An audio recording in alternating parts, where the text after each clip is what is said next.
Selamat datang di The Village Regency, perumahan yang mengerti Anda.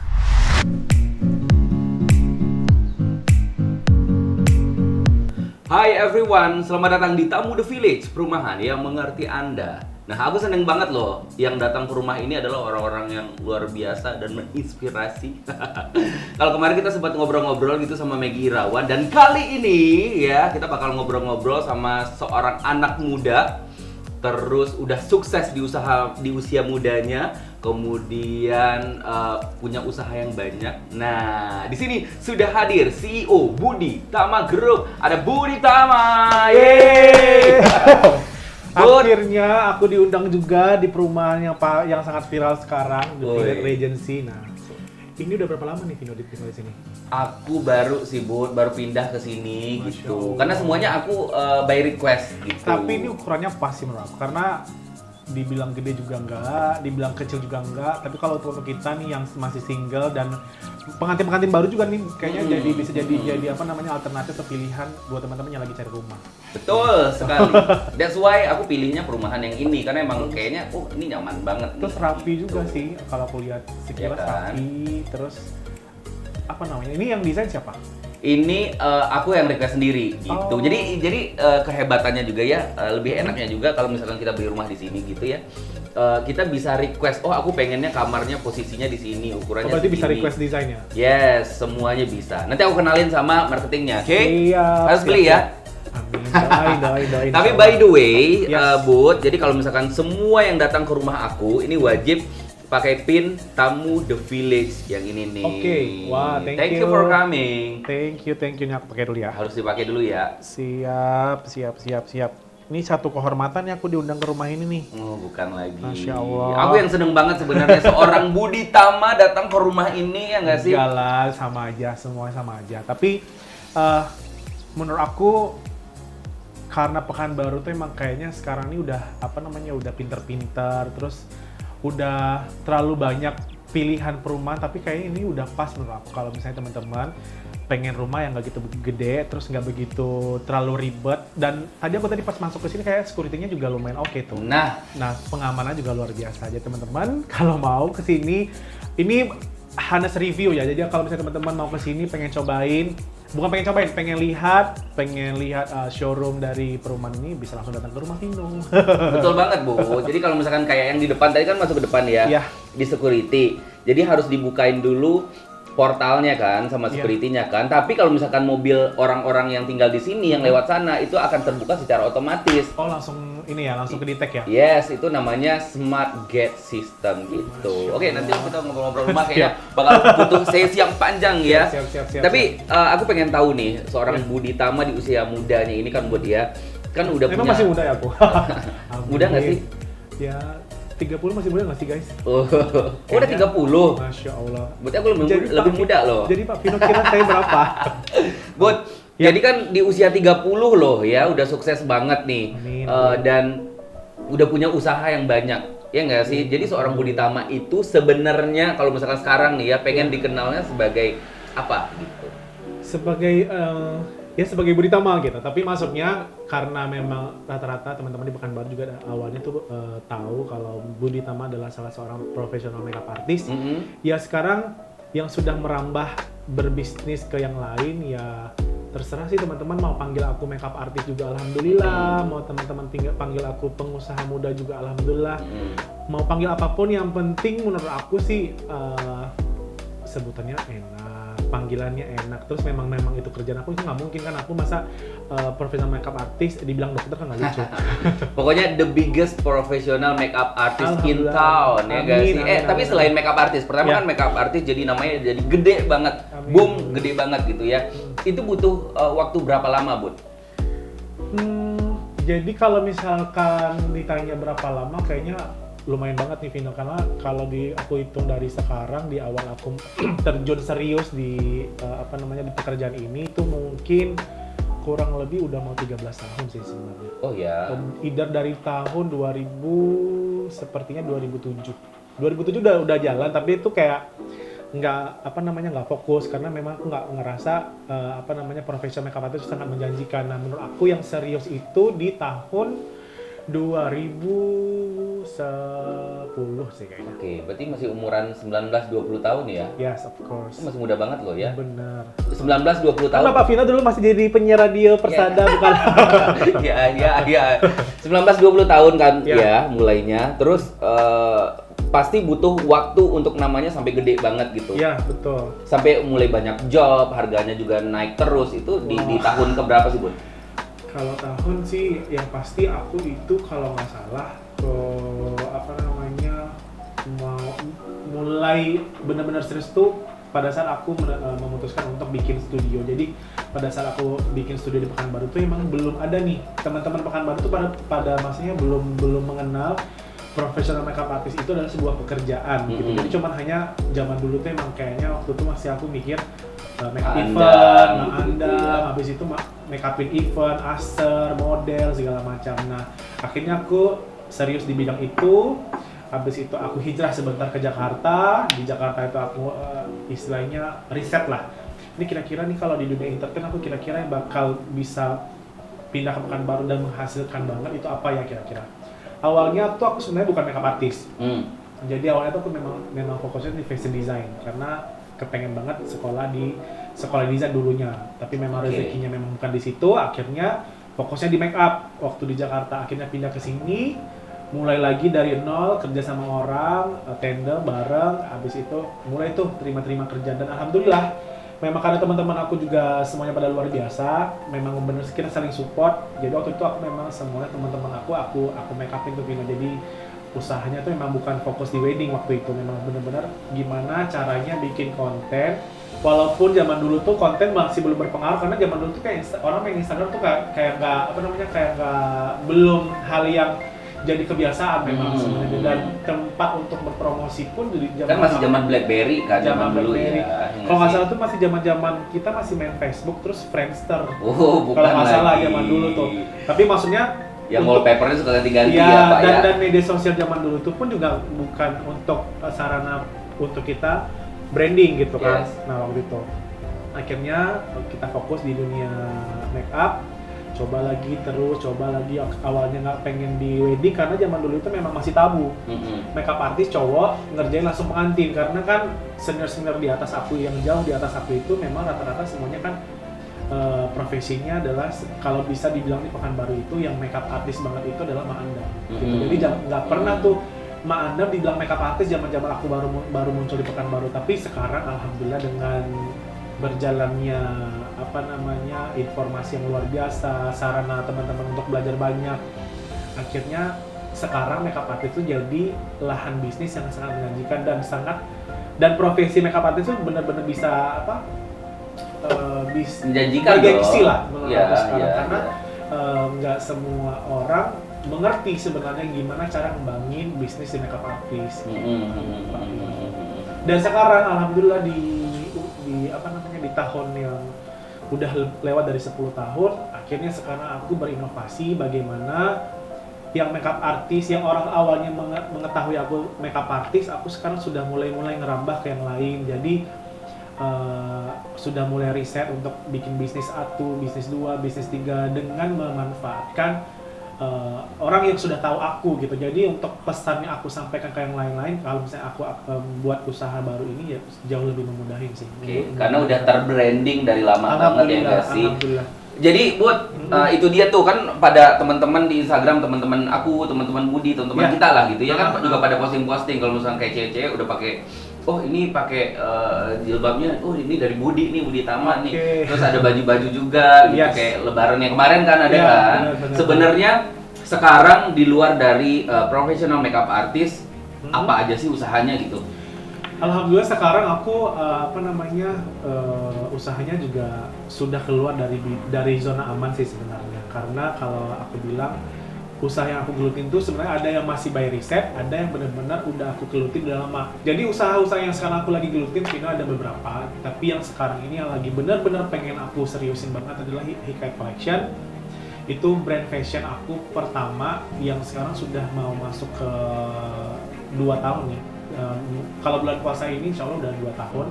Habis itu yang kedua, sekarang aku juga udah buat brand kebaya. Jadi kita bikin rental premium kebaya untuk wedding. Oh ya? Iya, namanya Bima Kebaya by Budi Tama. Terus aku juga udah buka store Budi Tamanel di cabang kedua, yang pertamanya di MP, dan sekarang sudah buka lagi di studio aku yang sekarang gabung sama Make Up. Terus yang keempat, kita sekarang sudah mengeluarkan skincare yang namanya Beauty Tama. Oh iya? Ya. Yang ini udah di launching kan? Yang Beauty Tama tuh sebenarnya sudah, tapi karena kondisinya ada beberapa regulasi yang masih berjalan, jadi itu memang aku masih soft selling sih, jadi nggak begitu terlalu aku ini fokusin dulu, karena aku mau fokus dulu yang lain, karena kalau semuanya difokusin pecah juga nih kepala. Iya dong. Gitu. Jadi dan ke depan juga insya Allah ini secepatnya sih, mudah-mudahan aku juga akan ngeluarin aku akan album. No. Oke, Jadi aku ada usaha yang akan aku keluarkan insya Allah di pertengahan Maret, insya Allah. Mohon doanya Vino, mohon doa teman-teman. Jadi di bidang apa dulu nih? F&B. Jadi insya Allah di pertengahan Maret aku akan buka satu usaha F&B dan mudah-mudahan ada rezekinya juga di situ. Oke. Coffee shop gak sih? No. Karena teman kita kan baru buka Benar. coffee shop. Tapi kalau coffee shop menurut aku belum ada ilmunya di situ. Jadi kayaknya aku nggak berani gambling kan bikin usaha. Tapi kalau yang ini secepatnya aku kasih tahu teman-teman. Nah ini aku punya pertanyaan. Aku punya pertanyaan. Kan udah banyak banget usahanya nih ya, makeup artist lah, apa hikayat lah, ini itu gitu ya. So far sampai sekarang ini yang menghasilkan cuan terbanyak dari mana? Wah, itu pertanyaan sulit tuh. Dijawab dengan jujur. Kalau Ada di sini ya. Kalau itu finance aku tuh yang tahu. Tapi sejauh ini kita masih masih bergantung di dua bisnis sih.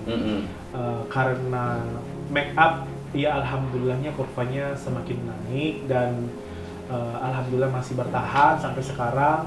Tapi kalau dibilang besar mana make up sama hikayat, aku bingung nih. Karena kurvanya itu nggak nentu, Vino. Karena kadang-kadang kan kalau baju tuh ada musimnya. Oke. Kalau make up tuh ada musimnya. Jadi kadang-kadang kalau misalnya aku bandingin kurva dari finance tuh kadang-kadang yang kita nggak sangka-sangka, contoh Agustus misal, kita cobain Agustus aku kira kita kayaknya nggak bakal banyak nih orang belanja baju nih, pasti orang banyak nanti tuh di April orang-orang mau mau lebaran.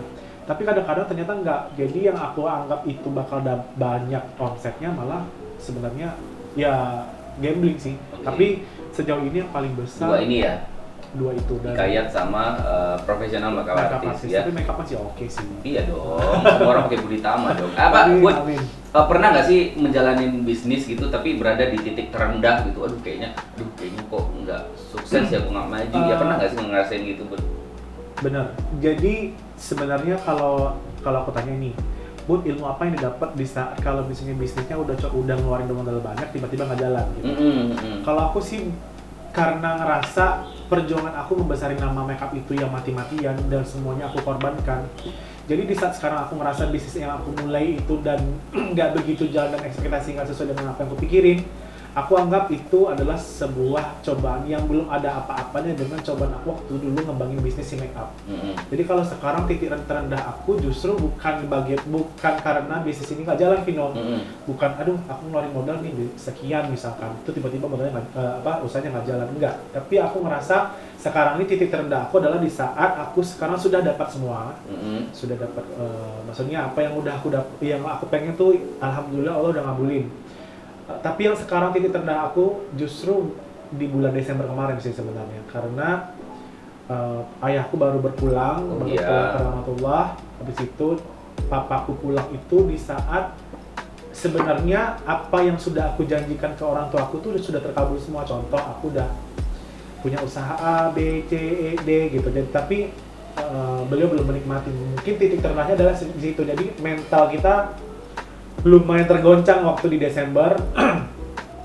Waktu bukan kejadian sih, waktu bapak aku pergi gitu. Tapi ya mudah-mudahan sekarang sudah mulai bisa recovery. Jadi lebih kayak ya udah, mungkin ini udah jalannya. Tapi ya sebenarnya apapun sih kalau kita ngomong teori ya kadang-kadang kan kalau kamu lagi mikir kerja udah bosan gitu. Apa banget sih yang mau dicari gitu, duit nggak habis-habis, maksudnya dicari Jadi kalau misalnya mau ngebahas masalah usaha nggak habis-habis, tapi kalau kita ngerasa usaha itu adalah satu passion kita dan kita ngejalaninnya itu adalah kita happy, menurut aku itu akan lebih efisien dan lebih maksimal dibanding kita ngelihat oh kita usaha harus dapat untungnya segini gitu. Aku sih sebenarnya banyak usaha bukan nggak apa namanya nggak munafik, kita usaha pengen banyak duit, Iya tapi dong. aku nggak mau banyak usaha tapi banyak pikiran yang ada nanti kita banyak duit yang ada masuk rumah sakit. Iya. Jadi uangnya banyak Iya. untuk bayar rumah sakit. Jadi aku mikirnya ya Yang penting jalanin aja, happy, yang penting enjoy your life, ya nggak? enjoy, masih bisa nyantai, masih bisa jalan-jalan, yang penting itu. Jadi nggak setiap hari dari pagi sampai malam ngurusin kerjaan. Oke, Yes. pertanyaan selanjutnya boleh sambil minum, Bud? Boleh, boleh, boleh. Per bulan, Oh my god. udah tahu arahnya mau kemana ya? Kalau per bulan, Oh my god. Bud, apa namanya? Mana tahu bisa jadi motivasi ya nggak sih? Per Amin. bulan itu bisa dapat kisaran berapa sih dari satu bisnis ya? Kita anggap yang paling gede itu adalah makeup artist, profesional makeup artist ya nggak sih? Biasanya yang paling gede pernah dapat sebulan itu dapat berapa? Tuh, sekisaran. Kalau yang paling gede. Heeh. Nah kalau makeup ini kan sebenarnya kan divisinya banyak nih Vino. Jadi ada makeup, ada private, ada apa namanya, ada daily makeup, ada wedding makeup. Habis itu ada apa namanya kebaya juga di divisi makeup itu. Jadi kalau untuk omset keseluruhan aku belum pernah, bukan belum pernah. Yang pastinya tuh mungkin fans aku tahu, tapi kalau kisaran ya 1 bulan. Pertanyaan menjebak guys. 100 juta. Eh, Amazing, luar biasa. Insya loh. Allah, alhamdulillah, amin, amin. Luar biasa loh. Masih usia Tapi kan 30 itu kan guys. omset ya. Cari Kita kan modalnya Bentar, juga bentar. nggak dihitung. Guys jangan hitung omset, modalnya kecil guys. Ya kan kita juga harus keluarin modal, gaji karyawan, Nah, bla bla bla iya. bla, masih banyak yang harus dikeluarkan ya. Berarti apa namanya? Berarti harus ada pendamping dong. Masya Allah, amin. Amin. Doain segera, Secepatnya ya. secepatnya biar ngaturin kerjaan semakin bagus gitu. Hati-hati loh, abis video ini udah tahu sebulan yang dapat berapa, banyak cewek-cewek yang deketin loh, Bud. Guys, itu cuma hanya gimmick guys. Pokoknya kalau masalah omset pastinya aku nggak tahu. Tapi ya kisaran seperti insya Allah, mudah-mudahan doain terus rezekinya. Terus ada ini nggak sih, coba kasih ini dulu dong, Bud. Sebagai anak muda yang sudah sukses di usia mudanya gitu ya. Kalau misalkan ada teman-teman kita nih yang pengen bikin usaha, tipsnya apa? Kadang-kadang kan yang bikin gagal itu sebenarnya adalah takut untuk memulai dan takut untuk gagal ya nggak sih? Benar. Nah dari seorang Budi Tama, Ya. silakan. Apa ya, kalau aku bilang sih zaman sekarang tuh justru lebih enak di zaman kita waktu dulu di usia 20-an ke atas gitu. Kalau zaman sekarang menurut aku teman-teman ini anak muda yang masih baru tamat kuliah, terus yang masih bingung pengen ngapain, justru sarana kalian sekarang itu gampang untuk membaca peluang bisnis, membaca kira-kira kalau bikin ini enak nih gitu dibanding kami dulu tuh. Tapi maksud aku kalau sekarang kalian nggak ngecoba, kalian nggak tahu kapan, di mana, dan kalian itu siapa gitu. Jadi kalau misalnya menurut aku, caranya coba dulu. Untuk masalah berhasil atau tidak berhasil, tergantung kalian. Jadi coba dulu. Tapi yang dicoba itu benar-benar passion kalian. Jangan sampai kalian nggak suka bisnis, misalkan kalian nggak suka kerja di kantoran, tapi hati kalian pengen, udah deh aku pengennya kerja di kantoran biar dibilang nanti aku karyawan ini, lembaga ini gitu. Padahal dalam hati kalian lebih suka misalkan jadi apa namanya entrepreneur, apakah itu mau jualan atau bikin sesuatu, jasa ataupun apa. Jadi menurut aku apa namanya pesannya adalah riset dulu apa yang mau kalian bikin, pastikan itu satu passion sama kalian dan coba. Jangan sampai kalian nggak mau cobain kalau kalian ngerasa itu udah passion kalian. Mental sih sebenarnya. Jadi nanti di saat ini sudah seusia aku di 28-an ke atas, either sebelum 35, kalian udah tahu nih arahnya mau kemana ini bisnisnya. Aku akan convertnya sama orang-orang ini. Tapi aku nggak cocok sama orang-orang ini, itu udah bakal tahu. Tapi kalau dari sekarang semuanya kalian nggak mau cobain, nanti takutnya di 25 ke atas kalian bingung, jadinya jadi kayak katak dalam tempurung, nggak bisa ngapain. Berarti harus coba, berani coba, terus harus tahu dulu passionnya apa. Gitu. Jangan coba, tapi nggak bukan passion kita. Benar, jangan gara-gara nonton video ini tahu Budi Tama Tiba-tiba dapatnya per aja. bulan berapa, ya kamu nggak tahu makeup artist juga nggak passion ke sana, tiba-tiba pengen jadi makeup artist, kan ada banyak yang gitu-gitu juga kan, banyak. karena tergiur dengan duit ya nggak disebut. Benar-benar. Jadi maksud aku kita boleh terinspirasi dari orang. Aku juga sebenarnya di titik ini juga banyak terinspirasi dari orang-orang yang menurut aku jadi orang yang bisa bisa ngasih pelajaran ke aku sampai aku bisa di titik ini. Jadi kalau misalnya kita boleh terinspirasi dari orang, tapi kita nggak bisa jiplak orang. Kita nggak bisa jadi orang itu, kita nggak bisa. Jadi jadilah diri sendiri. Just be yourself. Ya, jadilah diri sendiri dan ya selalu coba apapun yang menurut kalian itu akan bisa membuat passion kalian berhasil dan bisa jadi income buat kalian sendiri. Gitu. Oke, luar biasa banget loh. Alhamdulillah. Terakhir pertanyaan dari Ya. aku. Zaman dulu kita mulai ya, Budi mulai pastinya kan belum ada sosial media yang kayak sekarang gitu ya. Nah, kalau misalkan menurut Budi ya, sosial media ini memudahkan nggak sih untuk anak-anak muda yang ingin bikin usaha juga menjadi entrepreneur gitu? Banget Vino. Karena aku juga sekarang sebenarnya ke 5 bisnis aku yang aku lagi jalanin ini sekarang memang tidak bisa lepas dari media sosial. Jujur, walaupun aku juga punya produk knowledge-nya juga bagus, barangnya bagus, habis itu material produksi aku juga bagus dan aku juga istilahnya make-up-nya juga bagus. Kalau nggak ada media sosial juga orang-orang juga bakal tahu hasil aku gimana. Sering pakai influencer dong ya? Yes, benar banget. Selebgram? Ya, lebih khusus sih Hikayat Collection. Aku pasti juga akan sampai sekarang juga masih minta tolong sama teman-teman influencer dan selebgram yang memang sepassion sama bisnis kita gitu. Nah, jadi menurut aku sangat penting. Jadi kalau misalnya bisa dibilang tuh teknik marketing justru di era sekarang ini ya harus pintar-pintar sih gimana cara nge-manage konten agar pesan yang ingin kita sampaikan tuh benar-benar sampai ke orang yang melihat. Jadi jangan sampai kita udah bikin barangnya bagus, produksinya sudah bagus banget, kita pengen ngasih tahu ke orang-orang produksi seperti ini, karena kita kontennya tidak sesuai dengan barang yang kita pakai, jadinya nggak nyambung. Betul. Oke, Budi, thank you, terima kasih banyak loh sudah datang ke sini Vino, dan ilmu luar biasanya udah di-sharing juga di sini ya, Bud. Tapi sebenarnya ya besok-besok datang lagi deh ke sini ya. Sebetulnya hari ini tuh aku pengen kita tuh syutingnya tuh di area luar, Bud. Oh gitu. Jadi sebenarnya aku udah siapin tempat di luar ya. Tadi ada beanbag, jadi bisa nge-chill anak-anak senja itu bisa menikmati senja banget di bagian luar. Ya, tapi karena agak gerimis, jadi kita nggak bisa pakai. So aku bakal undang lagi, pengen banget undang Budi Tama lagi karena banyak banget yang mau kita bahas lagi ya nggak sih? Thank you Vino, makasih. Pasti aku datang lagi ke sini. Oke, thank you ya. Oke Vino, terima kasih. Ya. Thank you teman-teman. Yes, itu dia tadi kita ngobrol-ngobrol bersama Budi Tama. Thank you for watching. Jangan lupa di-subscribe, like, comment, dan juga di-share di sosial medianya kamu. Jangan lupa juga tombol loncengnya supaya kamu mendapatkan notifikasi setiap video yang kami upload. Oke, terima kasih sudah nonton Tamu The Village, perumahan yang mengerti Anda.